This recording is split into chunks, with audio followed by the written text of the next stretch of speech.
ಈ ಪ್ರಾಬ್ಲಮಲ್ಲಿ ನೀವು ನೋಡ್ತಾ ಇರ್ಬೋದು, they have given 3 digits here. 3 digits ಕೊಟ್ಟಿದ್ದಾರೆ.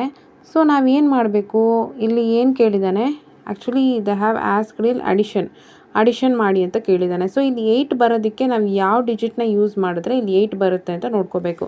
From 0 to 9. ಸೊ ಇಲ್ಲಿ ನಾವು easily we can find that 7 add ಮಾಡಿದ್ರೆ ಏನಾಗುತ್ತೆ 8 ಬರುತ್ತೆ ಅಂತ ನಮ್ಗೆ ಗೊತ್ತಾಯಿತು. ಓಕೆ, ಇಲ್ಲಿ ಬಿಗೆ 7 ಆ್ಯಡ್ ಮಾಡಿದ್ರೆ 8 ಬರುತ್ತೆ. ಫಾರ್ ಎಕ್ಸಾಂಪಲ್ ಇಲ್ಲಿ B value already we know that B is equal to 7 ಅಂತ. ಸೊ ಇಲ್ಲಿ ನಾನು ಬಿ ವ್ಯಾಲ್ಯೂ 7 ತೊಗೊಂಡಾಗ ಇಲ್ಲಿ ಎಷ್ಟು ತೊಗೊಂಡ್ರೆ ನಿಮಗೆ 1 ವ್ಯಾಲ್ಯೂ ಬರುತ್ತೆ ಅಂತ you need to think. For example ಇಲ್ಲಿ ನಾನು 4 ತೊಗೊಂಡ್ರೆ ಏನಾಗುತ್ತೆ 11 ಆಗುತ್ತೆ. ಸೊ 11ಅಲ್ಲಿ 1 ಇಲ್ಲಿ ಬರಿತೀನಿ, ಕ್ಯಾರಿ 1 ಇಲ್ಲಿ ತೊಗೊತೀನಿ. So already we know that a value a is equal to 4 ಅಂತ ನಿನ್ಗೆ ಆಲ್ರೆಡಿ ಗೊತ್ತು. ಸೊ 4 ವ್ಯಾಲ್ಯೂ ನಾನು ಇಲ್ಲಿ ತೊಗೊತೀನಿ. ಸೊ ಏನಾಗುತ್ತೆ 4 + 2 6, 6 + 4 + 2 ಏನಾಗುತ್ತೆ 6 ಆಗುತ್ತೆ. 6 + 1 ಏನಾಗುತ್ತೆ 7 ಆಗುತ್ತೆ. ಸೊ ನಾವು ಏನು ಬಿ ವ್ಯಾಲ್ಯೂ 7 ತೊಗೊಂಡಿದ್ವು, ಸೊ ಇಲ್ಲಿ ಕೂಡ ಏನಾಯಿತು ನಮಗೆ ಬಿ ವ್ಯಾಲ್ಯೂ 7 ಬಂತು.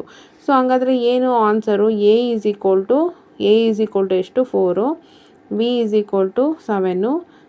Then that's it. ಇನ್ನು ಏನಿಲ್ಲ, A value 4, B value 7 we got.